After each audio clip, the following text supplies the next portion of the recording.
This episode of the Old Dogs REI Network is brought to you by Mino Studio.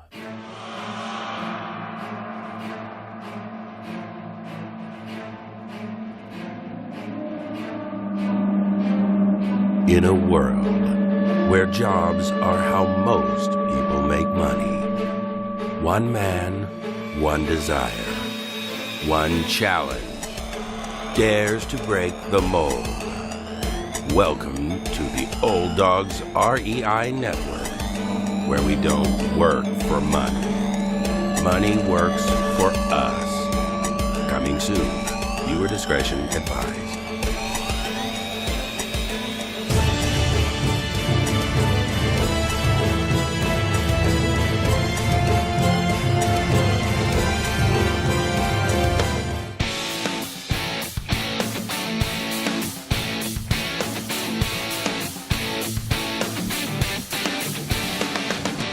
Welcome to the Old Dogs REI Network, where cash flow is king.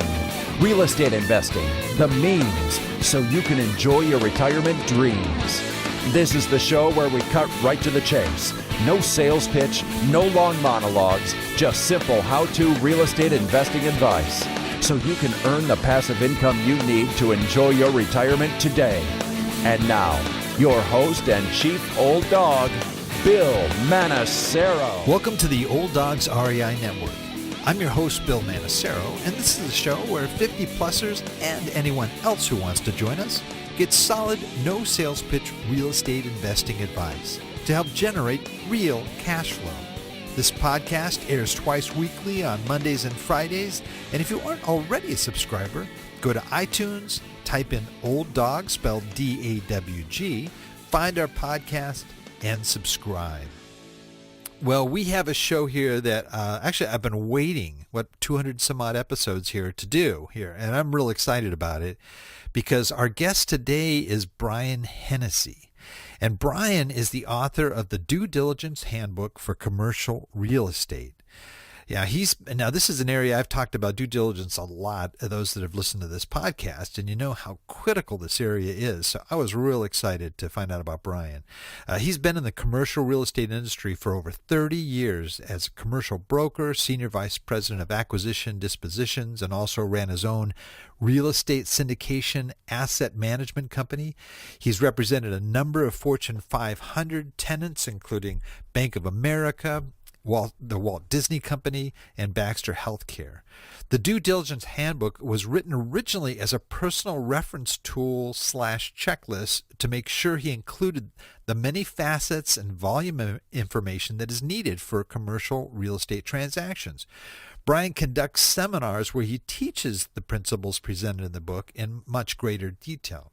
He shares his experiences, strategies, tactics, and the many lessons learned over the years as an acquisition executive, investor, and commercial real estate broker.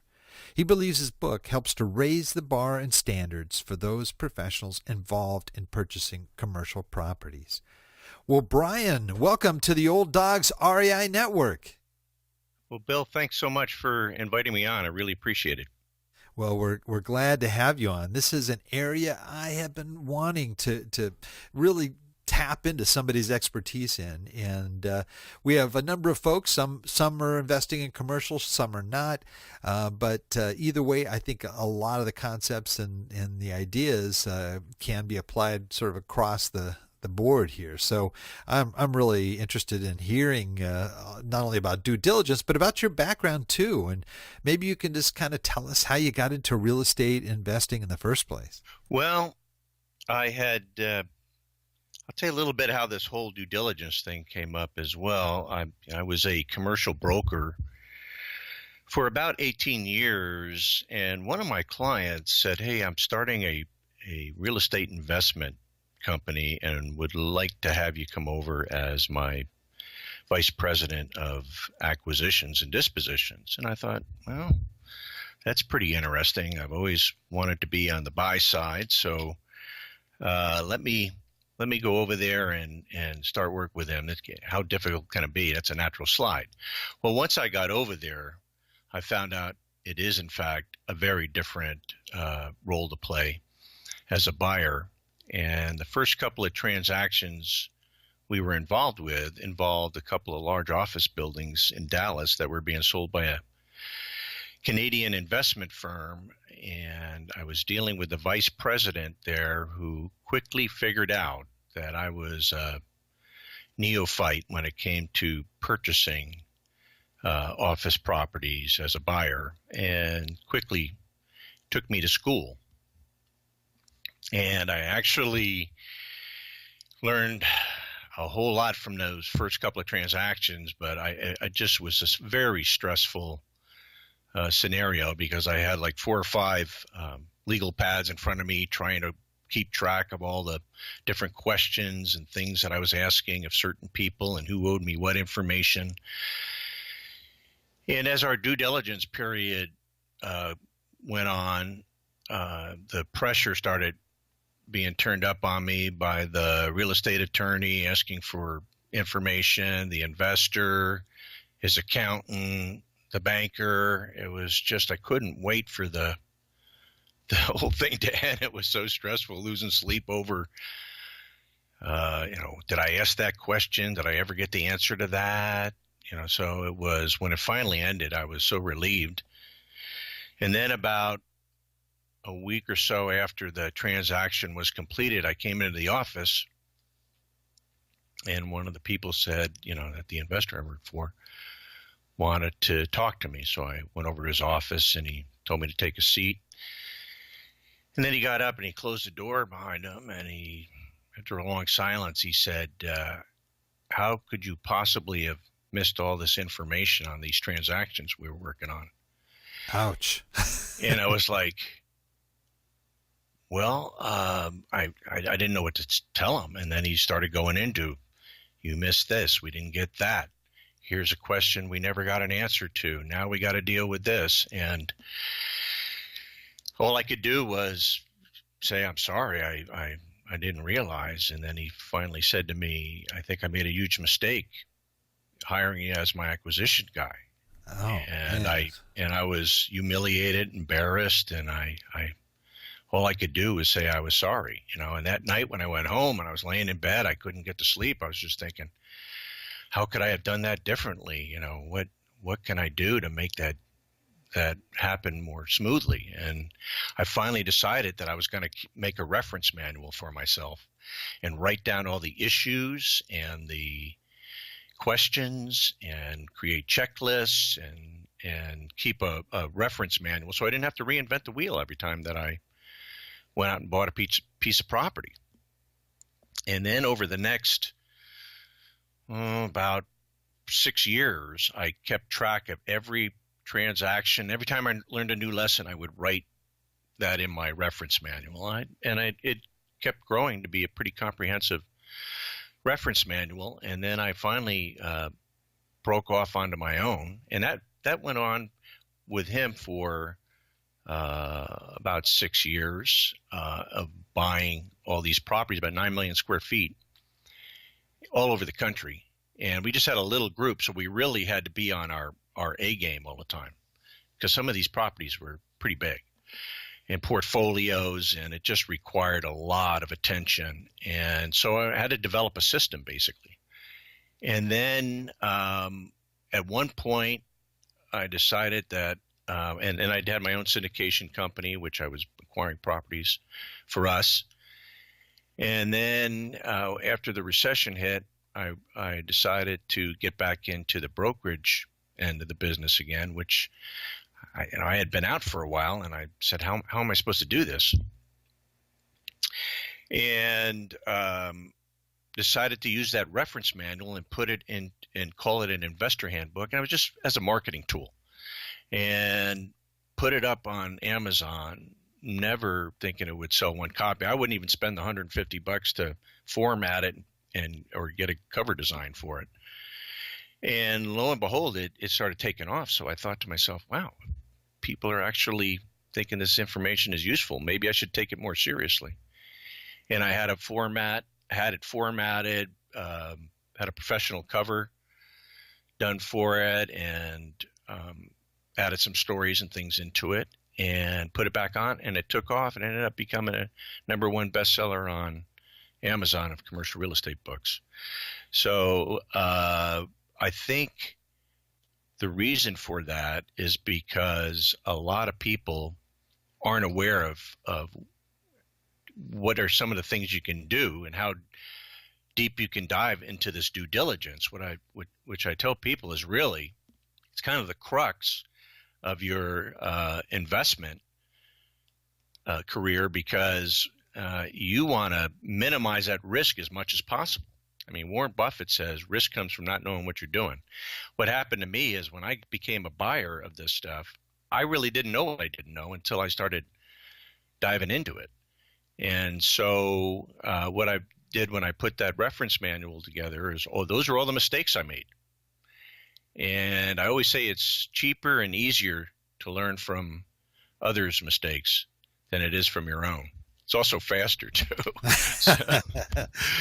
No, I totally agree with that. One of the places where I learned my biggest lessons, especially my own mistakes. But if I can talk to somebody or I can read something that outlines somebody else's mistakes, I definitely take that to heart, because I do not want to repeat the same mistakes somebody else already made. So it makes you a better investor in the long run. And this is what I tell people, that having and adhering to a proven system allows you to conduct due diligence faster, easier, more efficiently, and you're less likely to miss something. And so you're more confident, more self-assured as an investor, and you're able to go up against any seller for any property once you learn how to do this properly. And once you have the basic foundation of it, it's just adapting. You could use it for single-family homes to shopping centers to skyscrapers if you wanted to, because all you're doing is adapting the questions to the system. Sure.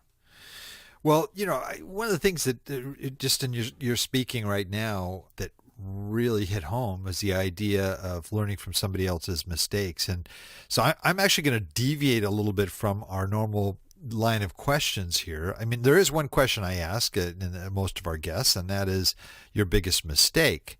But, as I kind of think of this, I think it's going to be of more value to people to hear sort of what are the biggest mistakes that commercial real estate investors make. I think that's going to be really invaluable. I don't know if we'll be able to handle all of them, in the course of this interview, but I'd certainly like to zero in on as many as we can. Okay. Well, I'll be happy to kind of hit some highlights for you. That would be great. Okay. So here are some of the most common mistakes that I've seen investors making with investment properties. And number one is not valuing the property correctly. And what I mean by that is a lot of people will do some cursory investigation, but then they'll find a property they like, they'll make an offer, and then because they negotiated a purchase price with the seller, they think, okay, everything's good. I'm good. Well, maybe. We don't know that, right? That's the way I look at it, that's the beginning of it. What due diligence does for an investor is it really allows them to figure out what is this property that I'm purchasing? What are its pluses and minuses, strengths and weaknesses, and ultimately, what is the value of it, and what is the potential value of it? And you do that during the process while you're investigating it, because when you're underwriting or figuring out the financial analysis of the property, you're constantly adjusting it. Most of your listeners are multifamily people, which is, look, just as important there, because you want to go through the leases. You want to make sure nobody's got a sweetheart deal, set up in there, which happens. It's true. The cousin-in-law who's locked into a long-term lease at some lowball rent or something. So, I mean, there's all sorts of crazy stuff that happens out there. And I was looking to invest in some of the larger multifamily projects, 100 units plus. That's where it can really get a little bit squirrely, because people will try to hide things from you, right? Right. I'm not saying everybody, but I'll give you a perfect example. I was looking to buy 150 units out in Golden, Colorado, that somebody had turned me onto this project. It was a C project in a B area, and I saw a lot of potential for it, and ended up negotiating an acceptable price with the seller. And when we started out negotiating, I said, look, and I'm only here for a couple of days. Is it all right if I start the physical inspection process on it? And he goes, no, I don't think that's, I think we ought to have a signed purchase and sale agreement. I said, look, I'll get you whatever insurance coverage or anything you need. I want to be able to figure this out quickly. And don't you want to find out, sooner rather than later than spending a bunch of money on, legal fees and everything, if there's something wrong and we can't resolve it? Okay, fine. He agreed to it.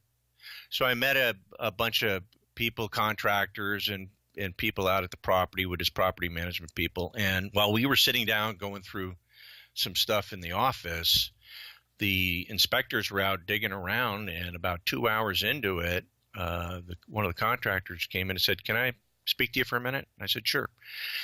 And I went outside, and he said, I got something to show you. And he said, look, they're trying to cover up some structural damage here with these boards and mud around and I go, whoa.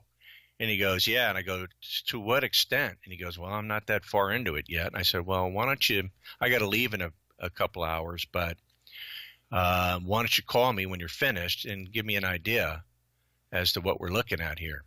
And so I finished up there, headed out to the airport, and while I was there waiting for my flight, I got a call from him.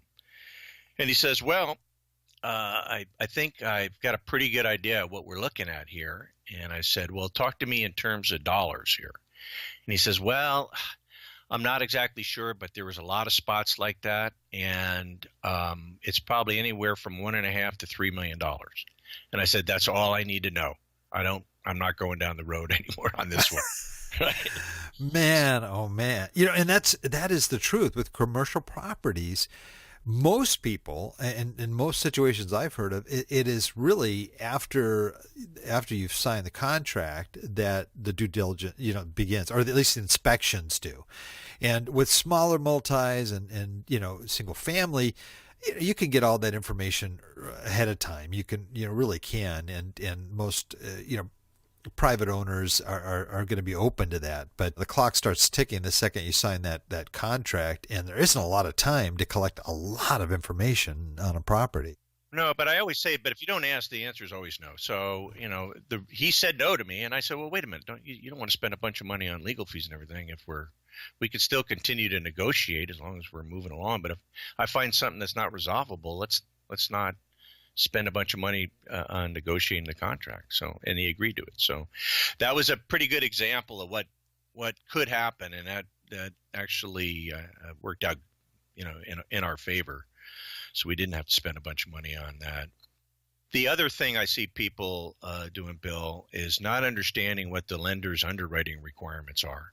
And they'll go ahead and they'll spend a bunch of time and energy and sometimes even legal fees. And then they'll go to the lender and they'll find out this property's never going to qualify under the lender requirements that they have, and they're going to have to come up with a lot more money, and there's some other things that are going to need to be done, and now they've spent a bunch of time, money, and energy on something that can't even be pursued because they're not going to be able to qualify, or the property won't qualify. You give me maybe an example of what would be a common one that might happen. Okay, so let's just say somebody identifies a property and they go, I'm pretty sure I can get a 70% loan on this or 75% loan. And then they go in and then the lender says, well, what can you tell me about the tenants in there and what are the leases like? And then they're going through it and they're going, wait a second, your major tenant in there has, only 2 years left. Well, we're not going to count their lease because there's less than 3 years on it. And now all of a sudden it doesn't qualify the same. So they're only going to lend 60% or, or something to that effect. So now that means they got to put up some money for reserves. They're only going to lend 60%. And now it's like, whoa, this is changing the numbers dramatically. I'm not going to get the return I thought I was going to get on this thing. Right. And so I just tell people, look, you're looking at a property, call up the lender. Even if you don't have a relationship with them, you could always just give them general parameters. this is the kind of property is, it's in a decent area, this is the price, this is what's going on, and they'll give you an idea based on what you're telling us. This is the kind of loan we can put on it, assuming these things are okay in it. This, and this. Now you have got a pretty good idea of what a lender will do for you. Great example. Yeah, thank you. What are some other mistake areas? I'll try to hit some of these quicker so we can cover more. Not checking the local municipal building departments, see if there's any violations or things coming up, maybe some code compliance that you're going to have to comply with. Maybe there's some violations on the property that you're not aware of that are going to have to be fixed. So those are the type of things. Maybe you're going to have to go in there and you're going to have to renovate, and when you hit a certain dollar amount on the renovations, it triggers a bunch of new compliance issues for handicap requirements and for the bathrooms and access. And so you got to be aware of this stuff. Otherwise, you're going to get hit out of left field with, oh my gosh, I didn't know I need to come up with another $78,000 for that. You know what I mean? So Right. it could really throw a monkey wrench into things. The other thing, assuming there's no issues within the existing tenant leases, you have to read through this stuff. I'll give you a perfect example. What if the tenant has a fixed rent option, right? So they're already below market, and then they have another 5-year extension when their lease expires at an already fixed option rent, which is going to severely devalue the property if it's a big enough portion of the property, right? Even so, it's going to affect your numbers. So be aware. Maybe there's refurbishment allowances that are put in there that you don't know about. Maybe there's some free rent given that is interspersed throughout the lease. Well, what I always tell people to do, make sure that when you read through these, you make careful notes as to if there's free rent or refurbishment allowances. And when you're negotiating your purchase and sale agreement, make sure that any concessions that are given on any leases prior to the end of the due diligence period, you as a buyer get a credit for. Now, I'll tell you what happened to us. We were buying a building, fairly large one in Phoenix. The lender, it was a lender-owned property. They flew their attorney out and to negotiate the purchase and sale agreement. I negotiated that into the contract. When it came time for closing, we had a debit on our side of $427,000 for tenant improvements, leasing commissions, some capital improvements and stuff, right? And I said, wait a second, this is on the wrong side of the ledger here. We're going to get a credit. This is your expense, right? So he said, no, that's not. I said, you have to read this paragraph. It's in our purchase and sale agreement. He says, I'll get back to you. He called me back a half hour later and said, I can't believe we would have agreed to anything like that. I said, well, you did, and your attorney was here and he negotiated it with me. So that could have been a big oversight for us. So that's a pretty, expensive example of it. Nonetheless, it could be like even bigger if you have a bigger property or other expenses involved. So you need to be totally aware of what's in those leases. Wow. Those are huge areas. Yeah. Man, oh man. The other thing is you assume that the lenders will accept all your third-party reports. Third-party reports are like environmental. Depending upon what the property is, they might want a property condition assessment report, reporting, what the property needs to be, if it needs anything in terms of capital improvements. So you want to make sure that you don't just go out and get one. Make sure they're on the lender's approved list. If you don't have any, ask them for their list of approved vendors. That way you can contact one of those. Otherwise, what will happen is you could end up having to redo them, which can be expensive, and you might run out of time, which you don't want to do. The other thing I see is a lot of people, they just take things for granted. Like they assume there's no problems with things. And they trust whatever the seller or the representatives disclose and just assume, no, I don't have to worry about that. They already told me it was okay. Well, look, I'm not saying that everybody out there is is looking to get you. But I can tell you one thing, the seller is not going to come at the beginning of the escrow period and hand you a list of all the things that are wrong with the property. They're hoping you don't find anything wrong, and you buy the property, and then once you own it, then you can find out whatever you're going to find out, right? There may be some material things that they disclose, but there's other things that's one of those gray areas where a lot of people are like, I don't need to disclose that, or their representatives or whatever. So remember, you don't want to assume anything. If you have to assume anything, assume nothing is what I'm saying. If you want to assume anything, assume that there's problems that you have to find, and your job is to find them and drill down and peel back the layers and look for them. Good point. A couple more issues here that I see fairly regular is not walking each and every suite, unit, apartment, whatever is applicable to the genre of investment you're getting.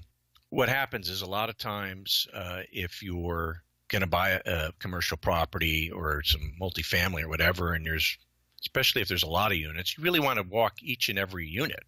And you'll get a lot of sellers that'll tell you, no, we don't even know if we have a deal yet. I'm not going to let you walk each and every unit. What I would tell them is, what are you trying to hide?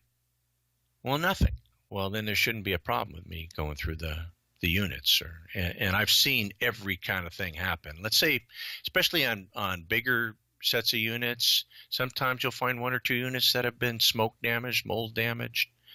They're using it to take things out, appliances and things. So that means when you own the property, now you have to go redo those units, right?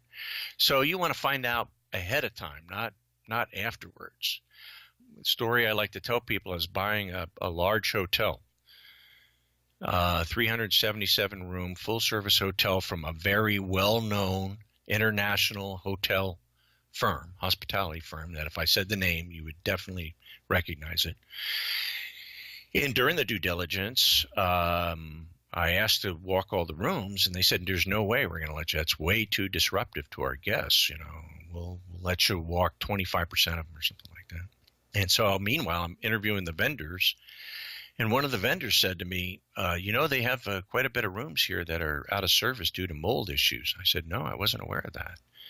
I said, do you know how many? He goes, no, but I know there's quite a few. So I said, well, thanks for letting me know.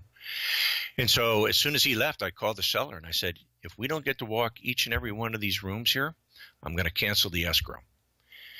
And they said, okay, fine. So we arranged to walk all the rooms, and what I ended up finding out was they had 55 rooms that were out of service due to mold issues.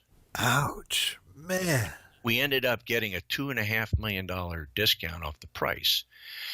Now, does that mean I would have, not been able to get it had I not insisted to walk all the rooms? No, we probably would have got it eventually, and I don't know if we would have got that much, but it would have taken years of litigation and would have been costly and onerous and a lot of brain damage to go through. But we managed to not have to go through that by insisting upon going through all the rooms.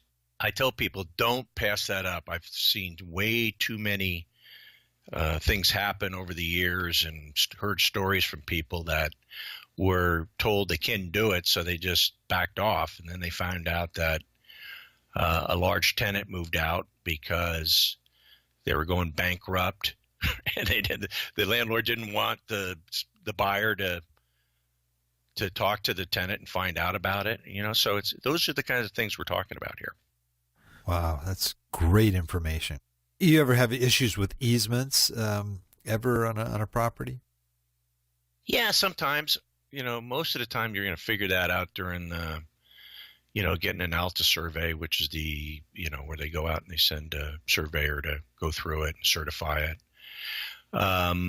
Occasionally you'll run into that, but I always tell people, don't step over the dollar to pick up the nickel on this stuff. Oh, they don't want to spend the $1,800 for $2,000 for a survey or something, because you never know, right? And so go ahead and spend the additional money. So here's one: is verified building measurement. It may not necessarily apply to the apartments so much as it would commercial stuff, but I tell people spend the money to get it field measured by either a professional architect or space planner. There's companies that just specialize in that to make sure you're getting what they tell you that you're buying. And you'd be surprised sometimes what the difference in square footage can be, depending upon the type of property and where it is and what it is, et cetera. Because, from owner to owner, these stories have just been, stories. They're supposed to be facts, right? Have been passed along, it's 20,000 feet, it's 10,000 feet. Well, and they finally have it measured and it's 7,300 square feet. It's like, whoa. So, when you start factoring in, how much did I pay a square foot for this thing? Whoa. So go ahead and spend the money on that and you'll sleep better at night. The other thing, and I know we don't have a lot more time, but is expecting the closing statement to be without issues. This is where I see a lot of investors kind of drop the ball, basically because they're usually buying this property on the side. They're working and then they're trying to juggle this and figure out, do their due diligence and get a loan and get through the appraisal process and all of the things that are entailed to with purchasing an investment property. So by the time they get to the point where the property is ready to close escrow, they're exhausted, they're drained, mentally, emotionally, physically spent, and they just want to get it over with, and they're not scrutinizing things. And this is where people end up letting things slip through the cracks and leaving a lot of money on the table. And some sellers are very adept at stacking the deck in their favor. And that's when I tell people, look, this is exactly the time you need to be tapping on the brakes and scrutinizing your preliminary closing statement. And if there's any questions about any amounts, say, hey, I need backup on this. Where'd this come up with? Where'd you get this number from? That's not mine. Or why is the lender charging $6,000 to review leases? I tell people go back and try to eliminate it or certainly reduce the expense. And a lot of times that's exactly what happens if you try.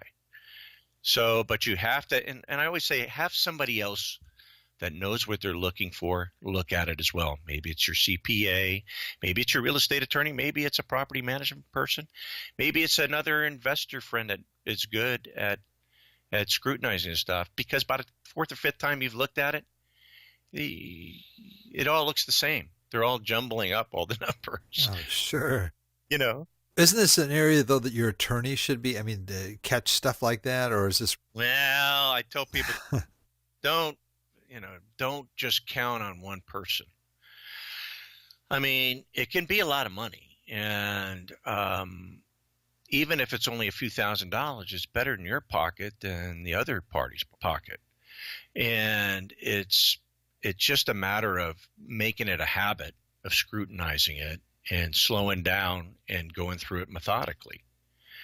But a lot of people if it's on there, it must be fact. And that's not the case most of the time. Great point. Can you slip a couple of more in there real quick and then we'll move?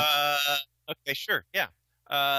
Here's one that I tell people, they're not spending time at the property, and people, oh no, I've gone there when I first looked at it. And then when my inspector went through, I was over there looking at it, and just before the close of escrow. No, that's not what I mean. I'm talking about you want to go there either early in the morning. You want to go there different times of the day, different days of the week. Say you go there in the morning to see, what kind of your tenants coming and going. You go there midday or later in the morning or noon. Maybe you'll see more how the parking works, people coming and going. If it's an office building in a urban area, maybe there's vagrants coming in and out of there getting cleaned up in the morning. If it's nighttime, you go through in the evening when you see people coming and going, you're going to see how the parking works. If it's evening, you're going to see how the security is in the property. If it's a weekend and the parking lot may be a hangout for the local teenagers to hang out there and party there, you just want to see how the property operates, because it's like a little, living, breathing mechanism, right? So it's like you want to see how this actually how it's operating at different times. Sometimes you'll be very surprised what goes on at different times of the day. You'll also get to see, let's say it's a multifamily property, there's a lot of units there. You also get to see in the evening, hey, what kind of cars are parked in the parking area, right? So those are the kinds of things we're talking about here. I've actually seen people not buy properties after they've checked it out at different times and said, you know what, I saw some shady looking characters hanging out in front, and I just wasn't comfortable. So that's what I'm talking about. Right. Yeah. I mean, that's you could find out. Yeah, if there's a lot of stairways and so forth around there with handrails. I mean, it might be the favorite spot for for skateboarders, to ride the handrails. All sorts of crazy stuff. I mean, you think you've seen it all, and then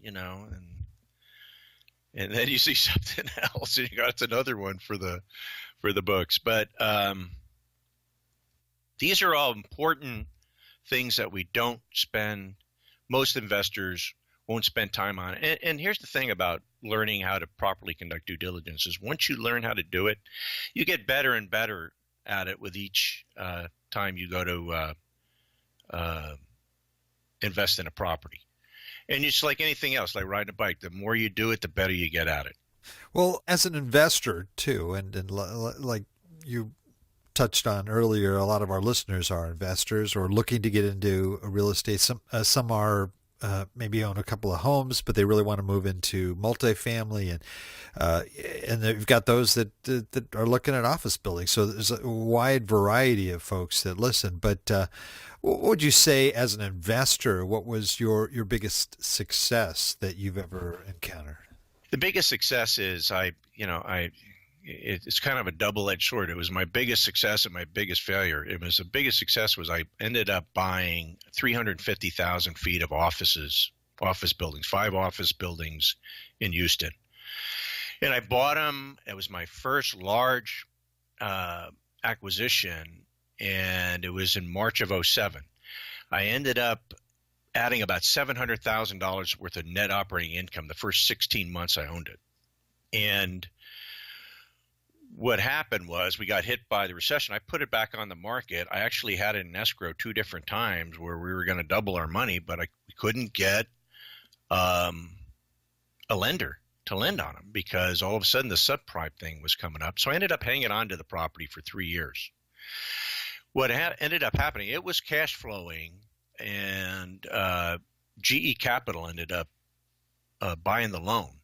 And they were out buying properties at that time. And since this property was cash flowing and had a short-term loan on it, they said, we need $1 million to extend your loan out at the end of 3 years. And it was like, well, I don't have $1 million, but even if I had $1 million, I wouldn't be giving it to you. But it's cash flowing right now, so we must know something about it. And they said, well, we'll take it from you. And that's exactly what they ended up doing. But I ended up suing them, and this is in Houston, Texas. So Texas is a very lender-friendly state. And when I asked the attorneys, what are my chances? They said 50-50. And I said, well, let's do it. And we sued them, and we won the stay of foreclosure. But at the end of the day, what ended up happening was I was talking to a bankruptcy attorney saying, what if we throw this into bankruptcy? Is this going to buy us more time? And he says, well, it may. He says, but ultimately, if they say, look, you're right, it's worth less, just give us our money and we'll go away. Are you prepared to go out and get a new loan? I said, no, it could probably cost me $6-7 million. And he said, well, then just hand them back the keys. So I ended up doing that, but not without trying to reason with them. They just wanted the properties, what it ended up boiling down to. And so they ended up taking the property. So it was my biggest failure too. But when I say failure, there was really not much I could do. People a lot bigger and more successful than me were having it done to them at that time as well. So I learned a ton of lessons at that time. You know, I always say you learn more from your failures than you will your successes. So there was a lot of lessons that we learned in that one. But bottom line is failure and success are interrelated. And so you can't be worried about failing because that's how people learn. And so the lessons that people learn from my mistakes and failures, they'll gain. They will save themselves from having to do that. And that's, I think, one of the reasons why my books are successful. And also I've got a new video course out that does the deep dive principles of and teaches people how to do it. So would love to tell you more about that if we have time. Oh, we definitely will. Yeah. Well, you know, as you know, our audience, they're 50-plussers, people either approaching retirement or already in retirement. They're looking at real estate investing as a means to really supplement their either their current income or cash flow, but also, you know, they're looking to, you know, to build up a legacy for their children as well. What kind of advice would you have for folks starting out that are pretty new to this place? You know, could they just jump right into commercial, or do you think they should take steps, or, you know, what are your thoughts on that? Well, I tell people this, you know, it depends on your number one, your constitution for it. If you have a weak stomach, it's not for the faint of heart to jump into commercial, but you could keep it simple too. And I think one of the reasons multifamily is so popular is, first of all, there's so much of it. People always need a place to live, and you can get your feet wet and start in that genre if you so desire. If that isn't your cup of tea, then you could also go and get yourself a small commercial property. If there's one in your town that are some little retail stores or little industrial buildings, there's always a need for those, depending upon where they are and how big they are. Smaller, under 20,000 feet, you can divide it up. Let's say if it were industrial property, and make smaller units. There's always a need for those, and you can start out with that. Retail, like I said, that's changing right now. But if you're in a small town, that there's always a need for some smaller stuff. If you buy it right, you can hardly go wrong. You just gotta learn what you need to know about it, and prepare for those times where it might not be leased. So don't get yourself too far over your skis, I guess is what I'm trying to tell you here. If you're going to start out with it, start small and work your way up. And once you learn the fundamentals, and especially the due diligence part, because that's where you make your money on the buy, you realize its value on the sell. What you're learning when you do due diligence is you're actually not only adjusting your financial underwriting as you're going through, you're really finding out, hey, you know what? I'm not buying what I thought I was going to buy. So now I can go back to the seller and say, hey, look, I came up with this, and this, and you do your homework. So you're not just flippantly saying, hey, I need a $50,000 discount off this. You give them an itemized list of, hey, I got a bid on this. This is what it's going to take for me to fix this. Needs a new roof. I got a bid on that. This is what it's going to take. So when you go back, you have a legitimate reason for asking for that discount. That's great. Great tip. What do you think of like triple net? I mean, is that too tough a place for people to start? No, and a lot of people like that because for those of you who aren't aware of what the term triple net is it's a general term where the tenant pays all the expenses. And there's variations of net lease, triple net leased, modified net, meaning maybe you just pay the insurance and taxes and they pay all the other expenses, or some variation of that. I talk about that, and I have another book out, the How to Add Value Handbook for Commercial Real Estate, where I go over the different kinds of leases and it explains all that to you, and how to add value and some of the things you need to be looking for, those types of things. But also, if you go to my website, impactcoachingsystems.com, under the resources tab, I have a bunch of free resources there that sample leases and proposals and information, forms that will get you up to speed on commercial real estate and some of the things you need to know about that if you're deciding you want to get into that end of it. So. Oh, that's great. Thanks. Great to know about the resource too. Well, what are you excited about in your business? I mean, you mentioned this video program coming up. Maybe you can elaborate a little bit on that now. The video course, as I've been doing seminars on the due diligence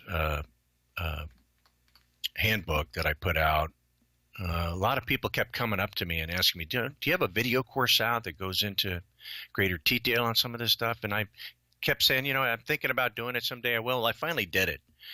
And I'm getting some really great feedback on it because I really go into the deep dive principles and strategies and tips as to what you need to look for, things that you need to be aware of, how to approach and overcome objections by sellers. I actually do physical inspections. I walk around and I'm showing people what you want to look for. I do a mock tenant interview, which is one of the things I'll briefly say. You don't want to pass up that opportunity to interview your tenants because you'll find it's probably one of the greatest sources of information you're ever going to find out about a leased investment. Mainly because sometimes the tenants have been there longer than the property owners own the property, and they can tell you much more about it. So, but I do a mock tenant interview in there to give people an idea how that's done, and it just has some really valuable information in there for people that I tell people it'll pay for it if you don't think it's worth at least 10 times more, and I tell people it's probably more like 100 times more than what you're paying for it, the value you're going to get out of it, then just let me know and I'll happily refund your money. I mean, it's really the kind of information that, you want to know. The problem is we don't know what we don't know until you learn this stuff. I have people coming up to me all the time that have been investors for many years and said, I never realized I could do that, or I didn't even think about doing that. And so I highly recommend you check it out. There's actually a free trial on there. You can try out the first few modules for free, and so you can get a flavor as to what I do and the information I cover. Oh, very cool. Also, one more sure. thing, Bill. I would like to offer your listeners here, and I think I may have mentioned this to you before. Yeah, a 25% discount off the course. All they need to do is put in this code, and you got to go to impactcoachingsystems.com/courses. That's impactcoachingsystems.com/courses. And then when you get to the course, when you get to the enrolling page, put in the discount code Old Dogs, OLDDAWGS 25 in the discount code, and you'll automatically get a 25% discount off the course price. Sweet. That is great. All right. Very cool. Very cool. I'm definitely going to check that. It sounds like a great course. It's got a lot of I tell people it's crazy not to learn this stuff because it's going to pay for itself so many times over. Just knowing this stuff, you're just going to feel really empowered once you have this under your belt. I call it belt and suspenders investing because you're really reducing the risk of, and sometimes eliminating it, all of it. Highly recommend you check it out. Excellent.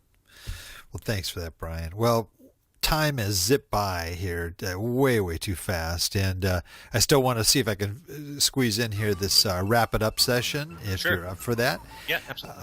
All right, so let's just jump right into it. Favorite real estate book? Of course, these are all other than your own. Okay. Yeah, no, that wouldn't be right. My favorite real estate book is by Frank Gallinelli, What Every Real Estate Investor Needs to Know About Cash Flow. Yeah, that's a great book. He is a guest on our show, so it's a great book. I highly recommend that to people. Excellent. How about your favorite business book? My favorite business book is The Success Principles by Jack Canfield. Oh, excellent. Great. How about most valuable website for success? You know, there's so many great websites out there. I really don't have a favorite. There's just way too many good ones out there. One that you'd say is particularly valuable for commercial investors? Investment expertise. Mike Lipsey has some wonderful courses at Lipsey Company. And he's got so many that you have a hard time figuring out which ones you want to take first. So. Okay, that's great. What about apps? Do you have you use apps or favorite phone app? I do, but my favorite app, because I use it all the time, is my HP 12C app on my phone. What is that? The HP 12C is a financial calculator. Okay. Which I still have the first one that I ever bought from 1984 that I still use. Whoa. And, that's great. But you can download the app, the calculator on your phone. And it does the exact same thing. So you can program it, you can figure out mortgage calculations. There's a bunch of stuff you can do. I probably use about 5% of what it actually can do, but you can figure out cash flow, turnover, all that stuff. So that's my favorite one that I use the most. Great. How about favorite quote? Meet everybody and every circumstance on the battlefield of life with the courage of a hero and the smile of a conqueror. Wow, that's a great quote. And that's from Paramahansa Yogananda, the author of Autobiography of a Yogi. Whoa. Well, last question here is, and this is a kind of an odd one, but if you lost everything, absolutely everything, every asset you had, your home, everything, but you only have $1,000 in cash in your hand, what would you do with that $1,000 to try to rebuild what you had before? You know, when I saw that question, I just really got thrown for a loop. So it made me really think hard about, okay, what would you do? And this is what I came up with. I'd give $500 to charity, and I'd take the other $500 and use it to the efforts of locating opportunities and to co-invest with others and use my expertise in sweat equity. Great. Good answer. Well, I know you kind of touched on this a little bit before, but just again, if people want to find out more about you and your programs, we are going to have a link to your course. Is your website sort of the best way to do that? Is there any other contact info? I can give you my my email address, which is Brian, BRIAN, at impactcoachingsystems.com. And I tell people, feel free to call me, 818-371-0311. That's 818-371-0311. And use me as a resource. I love talking to people about this stuff and answering any questions they may have about the information in the book or my course or my website or whatever else. This is something that I enjoy sharing and doing and really get a lot of gratification out of. So I'm happy to talk to whoever, has questions or would like to, ask me anything. Thank you for making yourself so accessible. That's going to be a valuable resource, I'm sure, for a lot of our listeners. So thank you for that. Sure. Well, time has zipped by. We are at the end of the show. And of course, we do have at the end of every show, okay, our guests have to close out with their best old hound dog howl. And so I don't know if you've been practicing, Brian, but this is the opportunity to just show us your best old howl. Are you ready? I guess so. I'll have to do it in the best Wolfman Jack imitation I can do. I love Wolfman Jack, man. He was part of my childhood. Yeah, he was great. All right, go for it. Ow, woo, woo, woo, All right, Brian. Thank you so much. Really enjoyed having you on. Great information. Great information. Thank you, Bill. I really enjoyed the time, and I really appreciate you inviting me on. Well, the pleasure was all mine. And I just want to thank all our Old Dog listeners, too, out there that joined us today. I know there's a lot of other things you could be doing right now, but the fact that you've taken the time to join us means a lot, and we greatly appreciate it. Please note, Old Dog listeners, everything presented here today, including the links that Brian talked about to his course, to his website, and some of the great resources he mentioned, too, can all be accessed in our detailed show notes on the Old Dogs website at olddogsreinetwork.com/blog, and look for the episode with Brian Hennesey. Well, that's the show for today. Remember, cash flow is king and real estate investing the means. Until next time, keep moving forward, and may God bless. Thank you very much for visiting the Old Dogs REI Network. We would greatly appreciate if you would stop by iTunes and let us know what you think of the show. We would love if you could subscribe to the podcast, give us a 5-star rating, and write a review. The more ratings and reviews we receive, the more visible the podcast will be to others. Thank you.